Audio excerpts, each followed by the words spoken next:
এই যে কচুর আটি, এটা কেউ আটি বলে, আমরা কচুর ছোয়া বলি। এগুলো কিন্তু কিনে এনেছিলাম,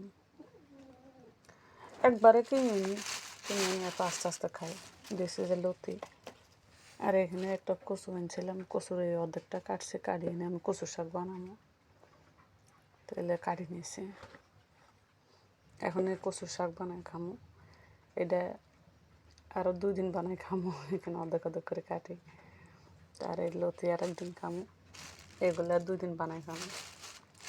একবারে কিনে আনি, কদিন ধরে খাই। এখানে হচ্ছে যে শুটকি দেশের থেকে আনছিল, দেরি হয়েছে, তাই আমি অল্প অল্প করে খাই, রাখি রাখি। একজন আনে দিছি বলে কি সবটাই খাই ফেলাম না, আস্তে আস্তে খাই অল্প অল্প করে। তো কচুর লতি দিই, এগুলা দিয়ে পরে খামো আর কি আস্তে আস্তে।